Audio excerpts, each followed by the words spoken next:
Pues muy buen día a todas, a todos. Muchas gracias al comité organizador por hacer el favor de extender esta invitación.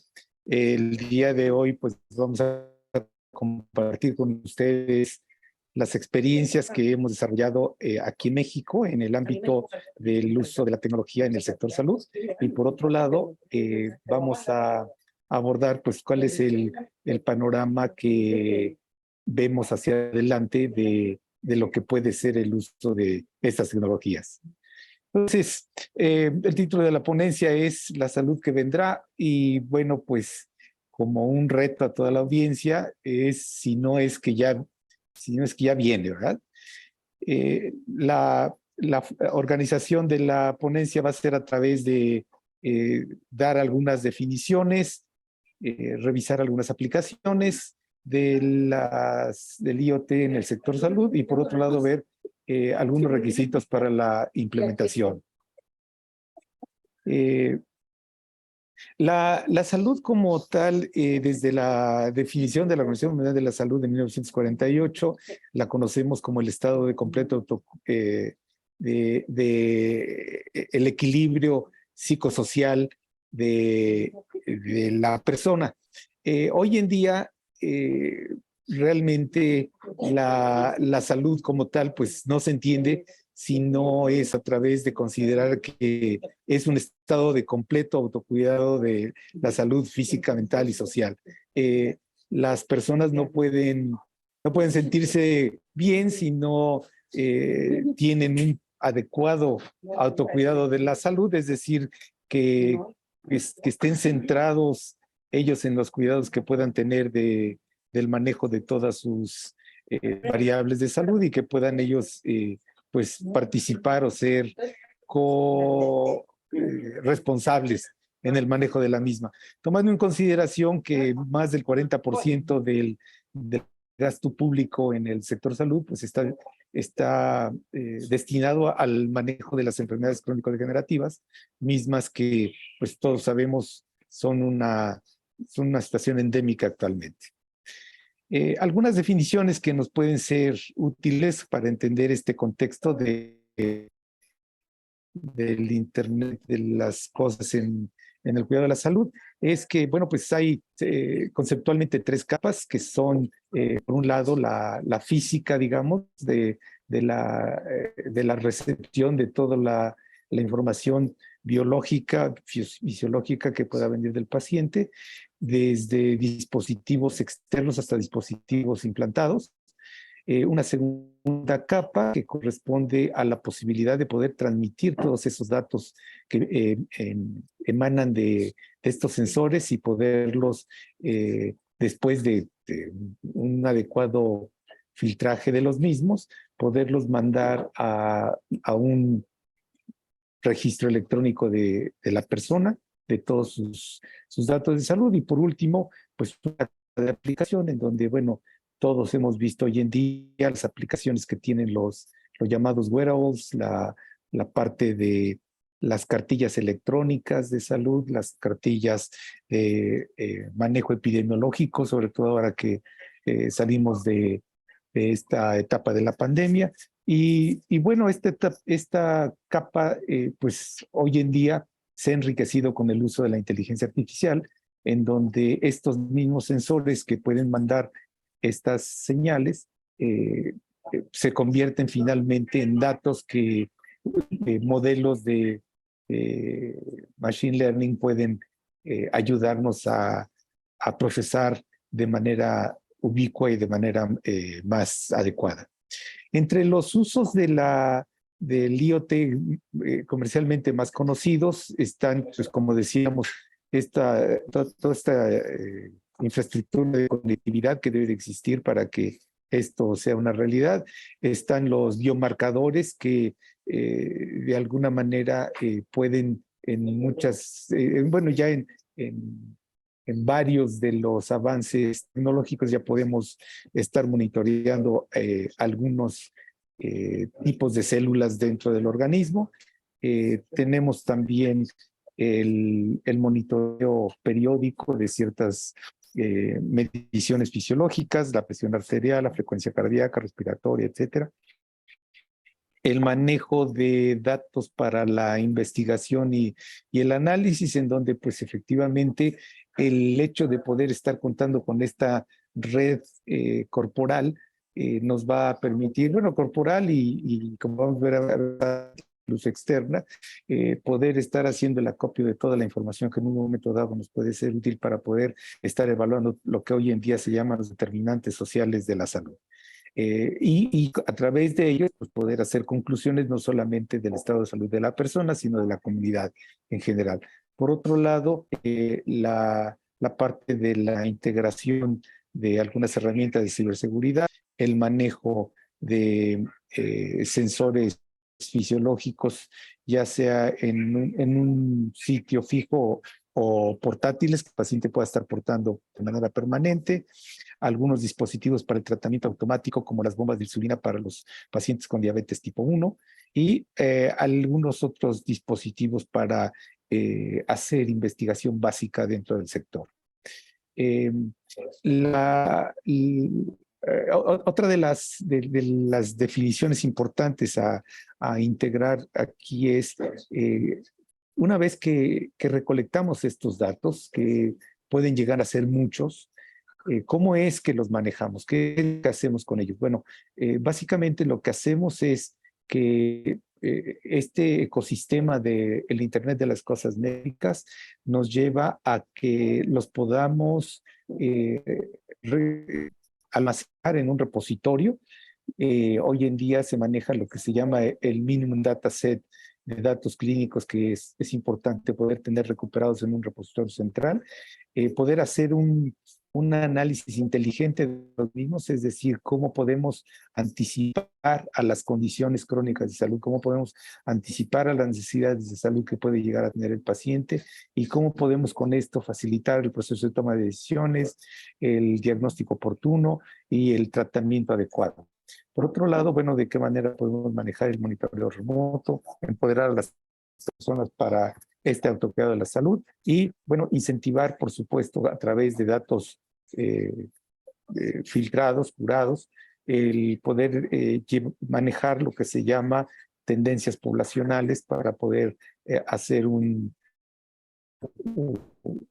estudio de salud poblacional que finalmente pues, nos permita hacer un uso más eficiente del análisis de grandes datos y de la inteligencia artificial como tal. Y por último, bueno, pues cómo podemos con todo esto transformar el modelo de prestación de la atención médica tradicional que depende de una clínica, de un médico, de una cita, a una atención continua, autogestionada, seguida a través de guías internacionales de autocuidado de la salud que finalmente pues, nos permitan efectivamente cambiar el esquema del sistema de salud como hoy en día lo conocemos. De las aplicaciones que hoy en día pues más fácilmente nosotros podemos conocer, pues a través de toda la gran cantidad de sensores que hay, no solamente en las, digamos, innovaciones de la industria automotriz o de la industria de manufactura o de la industria espacial, etcétera, sino también en lo que respecta a la industria de salud, bueno, pues hemos pasado ya por varias etapas que van desde lo que anteriormente se llamaba como e-salud, ahora se empieza a llamar salud móvil por el uso de los teléfonos celulares, cómo se puede apoyar una vida asistida en ambientes críticos. Por otro lado, de qué manera podemos utilizar dispositivos semánticos, es decir, todos estas herramientas que nos ofrece tanto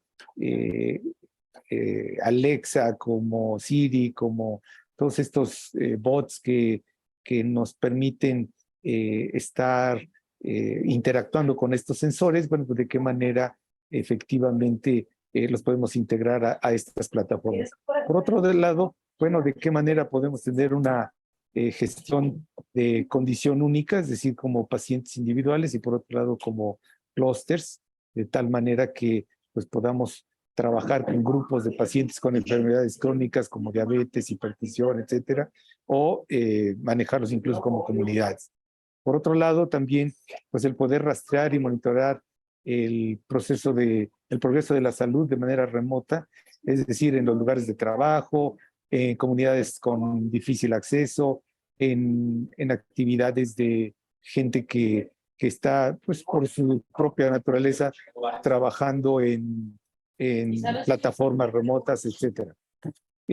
Por otro lado, bueno, también facilitar las anomalías, identificación rápida de síntomas y diagnósticos clínicos, ofrecer una intervención temprana, mejorar el cumplimiento de las prescripciones, básicamente esto por el hecho de que a través de los sensores viendo aspectos como la adherencia al tratamiento y algunas otras ventajas. Se puede también mejorar el uso de los recursos de salud, es decir, a través de poder detectar a tiempo qué tipo de instalaciones son las que más se usan y cómo es que podemos anticiparnos a la demanda como tal. Tenemos una pregunta en el chat, una disculpa que te interrumpa, Amado. ¿Será que te la Sí, pueda realizar? sí. Bien. Pregunta Juan Medina, ¿de quién son los datos? Es decir, el registro de historial clínico de una persona en estos dispositivos de IoT. ¿O a quién le pertenecen? Es una pregunta interesante porque, bueno, ahí lo tenemos que abrir en dos líneas de trabajo. Una, los sensores directamente. Los sensores directamente. Hoy en día se discute mucho si los proveedores de estos sensores como Samsung, Apple, Fitbit, Wellness, etcétera, si finalmente todos este tipo de sensores tienen capacidad, bueno, y esos sensores, claro, los podemos incluso extrapolar a equipos de imagenología, de anatomía patológica, de laboratorio, etcétera. Entonces, todos estos dispositivos tienen la capacidad de almacenar esos datos per se.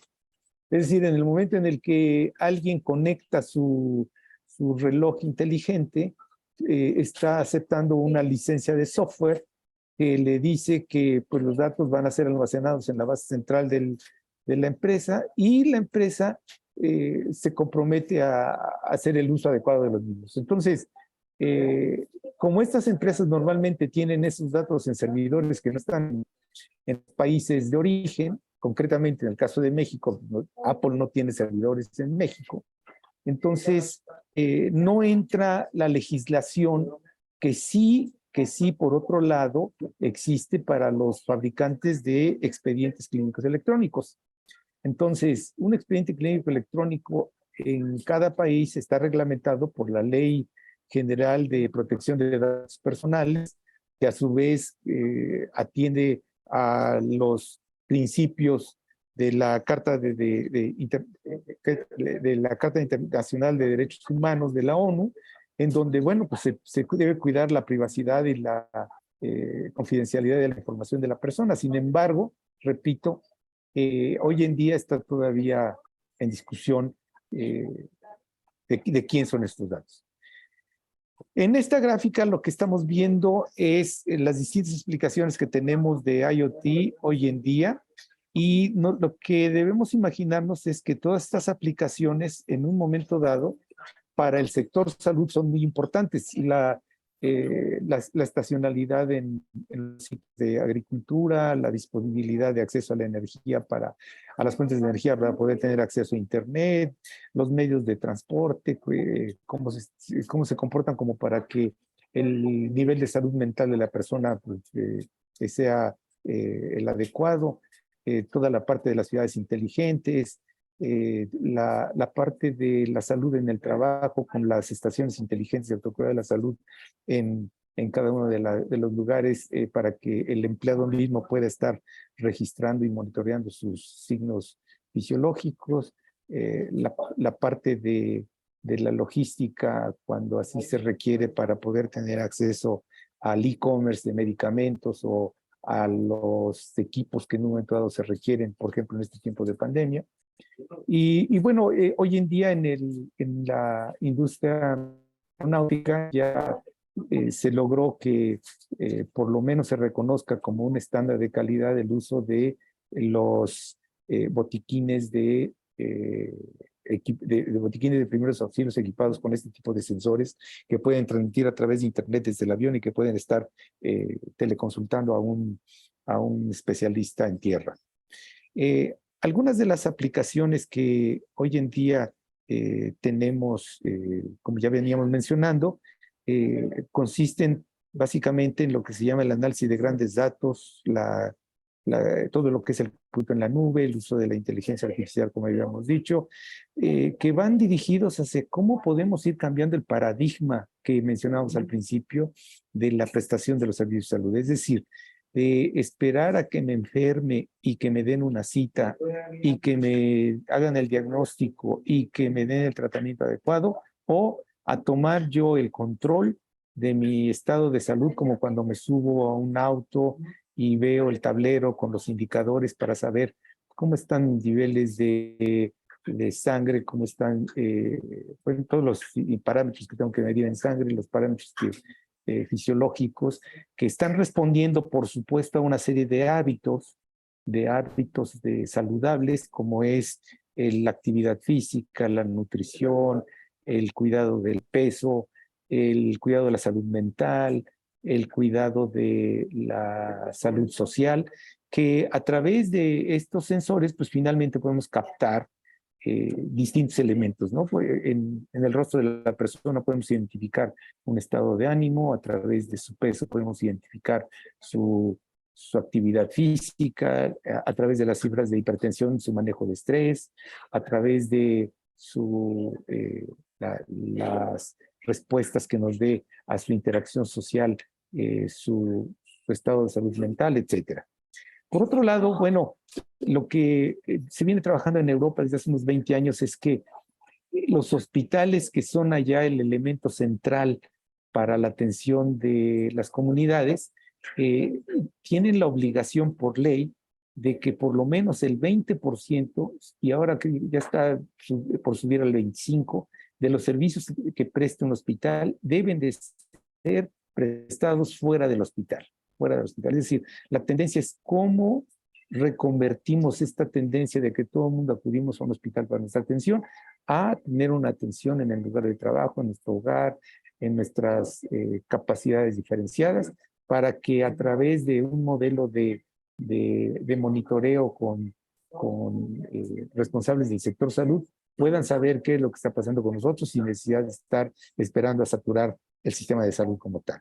Entonces, la prevención de enfermedades es una prioridad hoy en día y la tendencia es acudir a un modelo híbrido en donde, bueno, buscamos que la atención primaria, secundaria y terciaria pueda prestarse en el lugar donde el paciente está, es decir, no tenemos que esperar a que el paciente se infarte para que finalmente vaya a parar terapia intensiva, sino que podemos estar monitoreando cuáles están siendo estas condiciones de salud, estos factores determinantes de salud, y anticiparnos a la condición del paciente.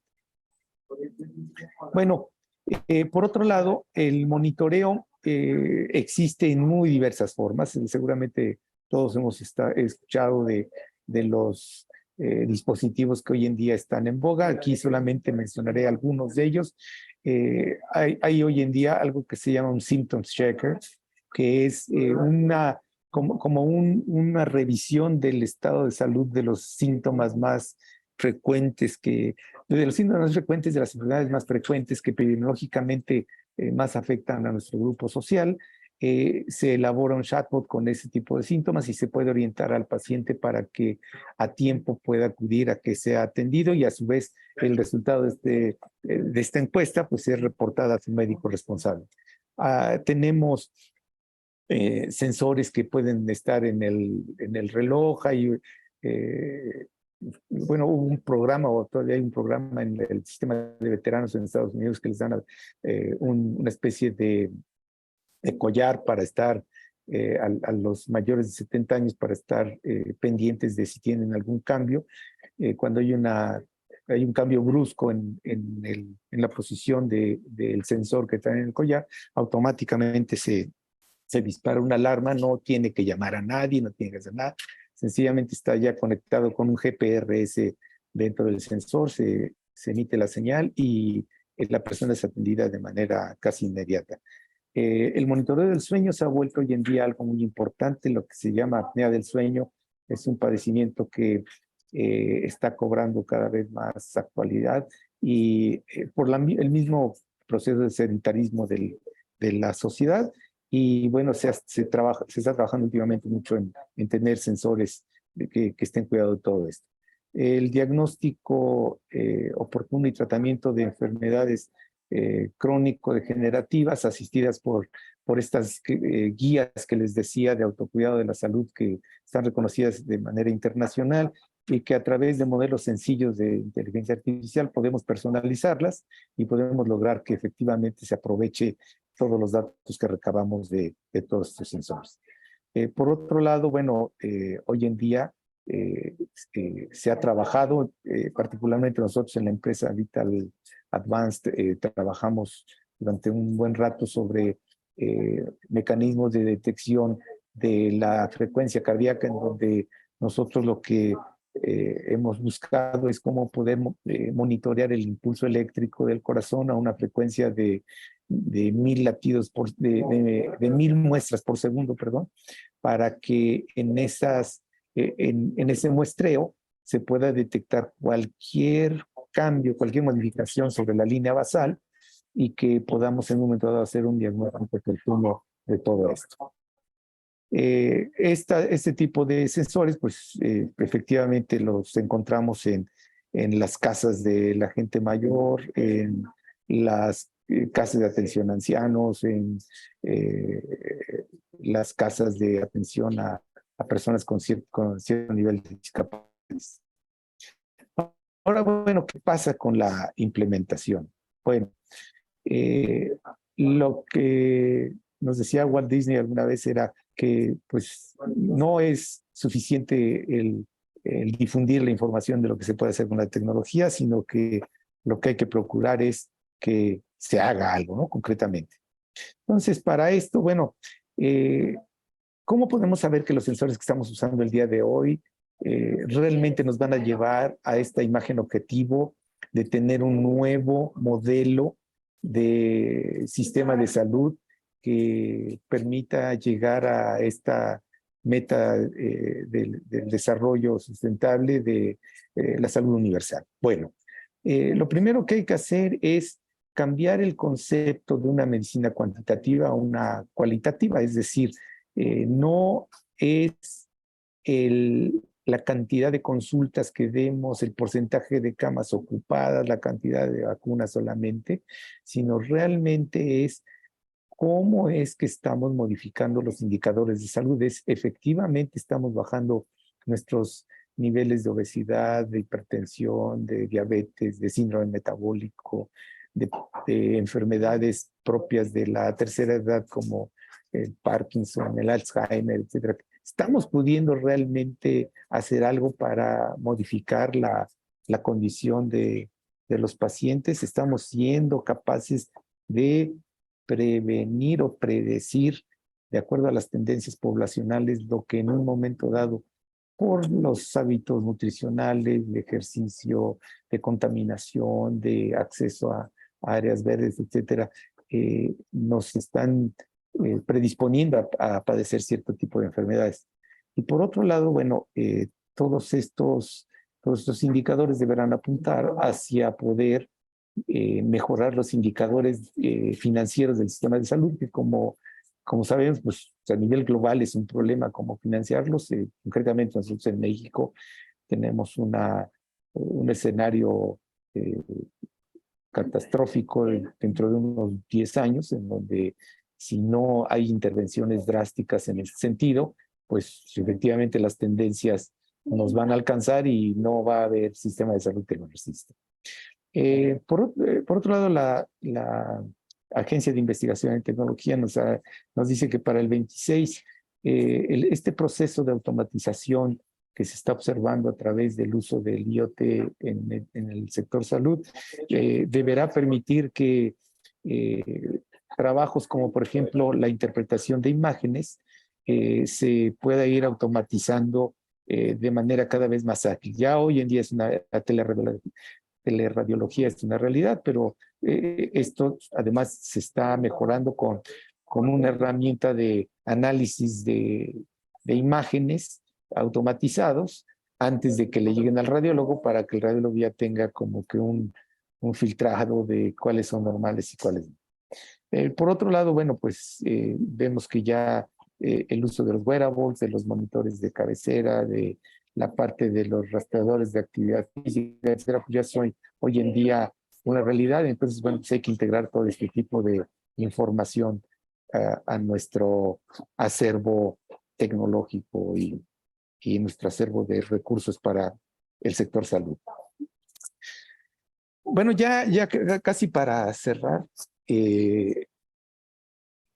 ya para cerrar, me gustaría comentar básicamente cuáles son los elementos habilitadores para que este entorno sea una realidad.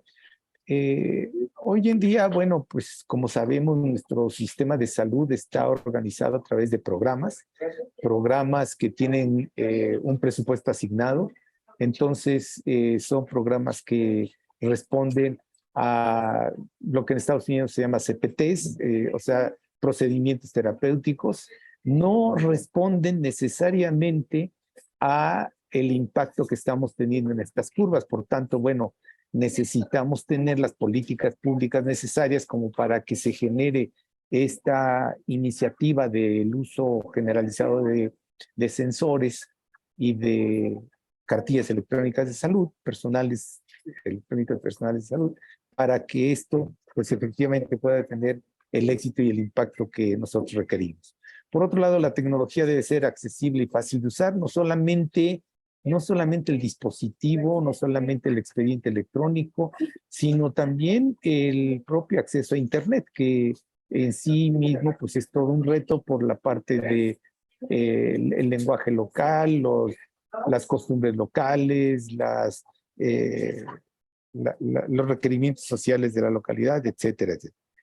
Y por último, bueno, como habilitador, dentro de los muchos que hay, de los más relevantes, por supuesto que la ciberseguridad para generar un mercado sólido y resiliente. Esto quiere decir básicamente que si no hay ciberseguridad, por supuesto que todo esto que estamos platicando se vuelve una buena intención, porque los datos necesitan estar muy bien protegidos para que puedan ser de valor tanto para los hacedores los prestadores del servicio como para las autoridades que son responsables de lo mismo. ¿Cuáles pueden ser las barreras? Bueno, tiene que ver con lo mismo, con lo anterior, es decir, para que tiene que haber confianza y aceptabilidad, es decir, ¿cómo hacer para que alguien, en lugar de pensar que tengo que ir a ver al médico para que me resuelva un problema de salud, empiece a pensar cómo reviso todos los días el resultado de mis sensores? ¿Cómo le hago caso a las guías de autocuidado que me están recomendando?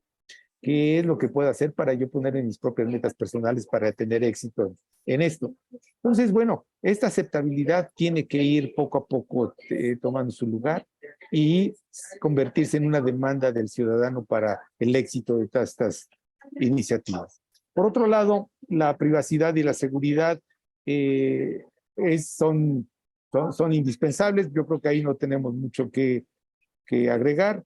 El modelo de almacenamiento de datos requiere una gobernanza que tiene que ver con la misma privacidad y seguridad en el manejo de estos datos, como decían en la pregunta anterior, y por tanto, este modelo de tener un repositorio, digamos, un repositorio social, quisiera decir nacional de datos, debe de ser manejado con mucho cuidado, pero además debe de ser incentivado. Hoy en día en Europa hay una iniciativa, también en Estados Unidos, pero en Europa yo creo que está más estructurada, que se llama Gaia-X, que básicamente lo que está haciendo es en 6 verticales: financiera, turismo, manufactura, se me van otras dos, y salud, están buscando de qué manera se genera un repositorio europeo de datos, de tal manera que esa información pueda ser explotada para proyectos de investigación, para proyectos de política pública, para proyectos de financiamiento del sistema de salud, etcétera, etcétera. Entonces, esto es algo que está avanzando, pero que requiere eso, una gobernanza y que requiere algunos lineamientos que en Latinoamérica el BID ya ha aportado varios documentos al respecto. Y bueno, los modelos de interoperabilidad y estandarización, por supuesto que son indispensables, es decir, los datos que se obtienen de los sensores si no pertenecen a algún estándar como Confirma Health o a estándares de manejo de este minimum dataset, pues no nos van a permitir sacarles provecho. Y bueno, por último, ¿quién paga por todo esto? ¿No? ¿Quién es el que financia para poder empezar? Bueno, pues efectivamente tenemos que plantear un modelo de negocio que parta, por supuesto, de un modelo de inversión al principio, con capital de inversionistas en tecnología, pero que finalmente, a través de los resultados que se pueda dar en el ambiente laboral, en el ambiente social, en el ambiente de aseguradoras, se va a ir encontrando los mecanismos para que esto sea autosuficiente. Hoy en día ya en Estados Unidos se están probando varios modelos de estos que les decía al principio de medicina por el valor, de acuerdo al valor, de acuerdo a los indicadores, y está siendo un éxito. Para terminar, entonces, como resumen, decirles, pues el interés de las cosas en el cuidado de la salud es algo que efectivamente hoy en día ya tiene un lugar, o sea, ya no es algo que estamos imaginándonos, ya está aquí. Ya el poder usar y manejar este tipo de dispositivos ya está al alcance de todos nosotros. Esto nos va a permitir supervisar nuestra salud y la seguridad del paciente, así como mejorar la forma de cómo los médicos brindan su atención. Por otro lado, bueno, pues en la medida en la que logremos que estos dispositivos cada vez estén mejor conectados, sean mejor usados y que estén orientados al cuidado de la salud, pues seguramente va a redundar en beneficio de todos nosotros. Pues muchas gracias a todos por su atención y abierto a las preguntas y respuestas. Muchas gracias. Muchas gracias, Amado. Realmente muy interesante todo. Y ya varias de las preguntas que tenía para realizarte ya fueron contestadas, ¿no? Porque, por ejemplo, tenía una pregunta sobre sistemas de alerta temprana. ¿Cuán lejos está de implementar esta tecnología? Y vos nos comentaste que en tu empresa estás trabajando o están trabajando en un sistema para muestreo de las señales del corazón, ¿no? De los latidos del corazón. Eso permitiría ir hacia una cuestión más preventiva, ¿no? Un sistema de alerta, si no me equivoco. Por supuesto. Este tipo de sistemas, Oscar, para contestar a los que nos están preguntando, mira, no solamente te permite prevenir antes de que se dé un evento digamos, de primeros síntomas, ¿no? Como cuando la persona ya alcanza a sentir como que tiene una punzada en la zona cardíaca. Antes de que esto se dé, estos sistemas de monitoreo permiten poder calcular la edad fisiológica del corazón, que junto con los parámetros de salud que ya traemos de la persona, es decir, sus hábitos nutricionales, de actividad física, etcétera, todo lo que hemos mencionado, una vez que esto se integra, entonces podemos hacer una proyección de vida. Usted tiene este tipo de cuidados. Entonces, claro, es preventiva, proyectiva y además como para pues decirle a la persona, bueno, pues cuántos años quieres vivir y con qué calidad de vida, y bueno, pues son tus pautas a seguir. Gracias, Amado. Ya estamos en tiempo, pero quiero quiero agregar una pregunta más, si no es molestia, y aprovechando de que se han sumado varias personas del área legal, también sobre un tema al que te referiste por una pregunta de una persona que está siguiendo el evento por YouTube. No me voy a referir a los números de leyes porque no los recuerdo, pero en Argentina tuve la oportunidad de trabajar en algunas instituciones de salud desde el lado de informática y digamos, el titular de los datos de los datos clínicos es el paciente, el titular de mis datos soy yo, y la institución sanitaria, tanto en Uruguay como en Argentina, son las responsables de la tenencia o los custodios de esa información. Esto ahora con los modelos de cloud computing, ¿no? O sea, y con los grandes jugadores como AWS, Amazon o Microsoft, por nombrar algunos, esa tenencia se estaría tercerizando hacia la nube. ¿Es todo un terreno nuevo para trabajar, para legislar? ¿Cuál es tu opinión al respecto? Mira, muy rápidamente, es una discusión que, como muchos hemos escuchado, incluso llega a niveles de la fricción que hay entre el gobierno chino y americano, ¿no? En donde hasta dónde estos dispositivos, ellos pelean por el TikTok, pero en realidad hay varios otros mecanismos físicos, hasta firewalls, por donde pasan los datos y pueden tener una salida no publicada de esos datos y en un momento dado alguien hacer uso de ellos. Entonces, efectivamente, la Carta de los Derechos Humanos, como decía, que los 193 países en la ONU firmaron, se comprometen a que efectivamente se debe de respetar esto de que los datos son del paciente, pero en la práctica no estamos terciarizando los datos, sino están almacenando en una plataforma que en un momento dado, si le delegamos a través de estos contratos de confidencialidad que firmamos, le delegamos la responsabilidad del uso de los mismos, bueno, pues entonces claudicamos en la posibilidad de hacer uso de ellos. Ahora, ¿cuál es el otro lado, Oscar, de todo esto? Por supuesto que hay que cuidar que no se haga mal uso de esos datos, pero por otro lado sí necesitamos tener un repositorio que nos permita hacer análisis poblacionales. Entonces, realmente está ahí como un trade-off, ¿verdad? De hasta dónde sí colaborar para que haya tendencias poblacionales, conceptos de salud poblacional, y por otro lado, bueno, pues que no se haga mal uso de una información que pudiera ser sensible, delicada y que pudiera atentar contra algún otro derecho de la persona.